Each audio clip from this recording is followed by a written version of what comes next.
6th century BCE. Jerusalem lies in ruins. The temple is destroyed. Jewish exiles serve in the court of Babylon, the world's greatest empire. Among them is Daniel, a captive who refuses to bow to idols, yet rises to greatness through wisdom, not force. Baruch atah Adonai Eloheinu melech haolam. In Babylon, Daniel interprets King Nebuchadnezzar's dream, a colossal statue, gold head, silver chest, bronze thighs, iron legs. You are the head of gold, Daniel says. But after you, another kingdom will rise, lesser, yet powerful. Then. Daniel's vision wasn't fantasy, it matched history. Babylon fell to Persia in 539 BCE, Persia to Alexander in 331, and Rome after. When Alexander died, his empire split, just as Daniel prophesied.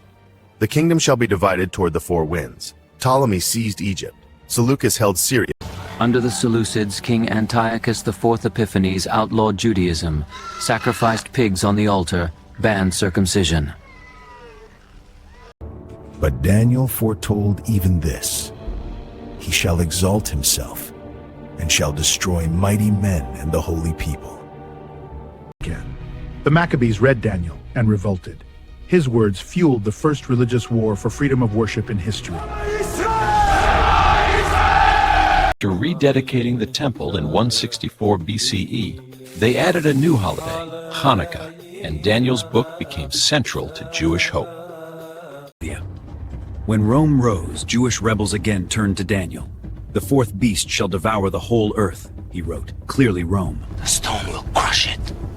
At Masada and in the Bar Kokhba revolt, Daniel's promise, the God of heaven will set up a kingdom that shall never be destroyed, was their battle cry. O Israel, the Lord our God, the Lord is one. Even Jesus quoted Daniel. When asked about the end, he spoke of the abomination of desolation, a direct quote from Daniel 9. When you see the abomination of desolation standing where it... Early Christians saw Rome as the beast and Daniel's Son of Man as Christ returning in glory to judge empires. When Constantine converted, the church reinterpreted Daniel. Rome wasn't the beast, but the vessel of God's kingdom. In hoc signo vinces. In this sign, conquer. Medieval kings crowned themselves successors of Nebuchadnezzar, using Daniel to claim divine right. During the Reformation, Protestants saw the Pope as the little horn of Daniel 7, persecuting saints and speaking against God. Puritans carried Daniel to America. They believed they were building the kingdom that shall never be destroyed in the New World. We shall be as a city on a hill! In the 1700s, revolutionaries read Daniel's vision of empires falling and declared, tyranny must end.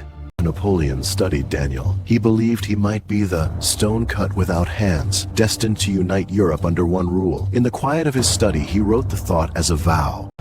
But after his fall, others saw him as the beast, proving Daniel's warning. All empires crumble. In the 1800s, archaeologists discovered Babylon's ruins, confirming Daniel's astonishing accuracy about Nebuchadnezzar's reign. The Ishtar Gate emerged from the sand, its cuneiform lining up. The Cyrus cylinder, found in 1879, proved Daniel right. Cyrus did allow exiles to return, just as Isaiah and Daniel foretold. Daniel knew. History, even skeptics admitted, Daniel's portrayal of Babylonian court life, titles, and laws was uncannily precise. How could a later writer know this? In World War I, British soldiers carried pocket Bibles with Daniel, believing the time of the end was near. And knowledge shall increase. That Hitler's rise sparked fear. Was Nazi Germany the final empire? Churches turned to Daniel for hope. The saints shall be given into his hand. After 1948, many saw Israel's rebirth as fulfillment of Daniel's 70 weeks, a sign of the last days.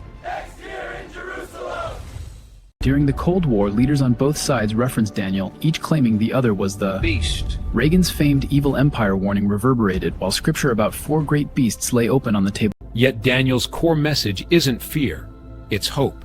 No empire lasts forever, but God's kingdom will. In the Gulag, Solzhenitsyn quoted Daniel, "The saints shall possess the kingdom." We will outlast them. Certain Daniel's impact isn't in predicting dates, it's in shaping how humanity sees power, justice, and divine sovereignty. Modern scholars debate Daniel's date, but all agree. By 165 BCE, his book was revered as scripture. Jesus called Daniel, the prophet, a rare honor. For Christians, Daniel points to Christ as the Son of Man in Daniel chapter 7. We'll see the Son of Man seated at the right hand of power and coming with the... In Islam, Daniel, is honored as a wise prophet who resisted tyranny. His tomb in Susa remains a pilgrimage site. Daniel kings feared Daniel's prophecies. Revolutionaries were inspired by them. The faithful found hope in them. His vision of four beasts shaped apocalyptic thought for 2,500 years, even influencing the book of Revelation. I saw, and behold, a fourth beast. Yet Daniel never sought power. He served, prayed, and trusted, even in a lion's den. Quiet murmured prayer in Hebrew. Target. His legacy isn't in empire, building, but in showing that faith can thrive even in exile. How do we remain faithful in Babylon? His answer remains, the Most High is sovereign over all kingdoms on earth. He gives them to anyone he wishes. Daniel didn't predict the future to satisfy curiosity, but to call people to courage, integrity, and hope. Do what is right, regardless.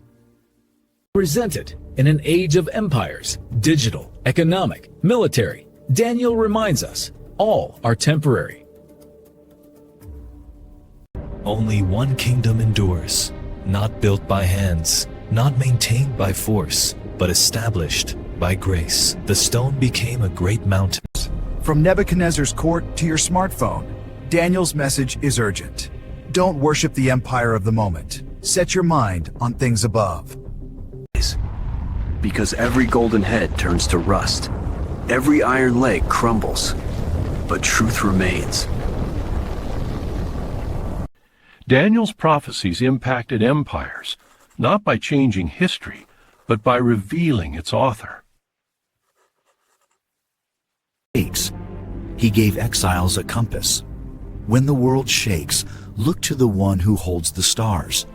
Yours, O Lord, is the kingdom. His book survived exile, censorship, and time because it spoke to the human soul under empire. Today, as nations rise and fall, Daniel's vision offers not a calendar, but a compass. We are still in Babylon, but we know the end. Not fear, not fanaticism, but faithful presence, like Daniel in the lion's den. I must obey God. His legacy is clear. You don't need an empire to change the world. You need a voice, a prayer, and a refusal to bow. Your kingdom come. So we return to Daniel, not to decode dates, but to remember, empires pass, but the word endures. His dominion is an everlasting dominion. And in a world of beasts, may we be like Daniel, wise, faithful, and unafraid, because we know who wins.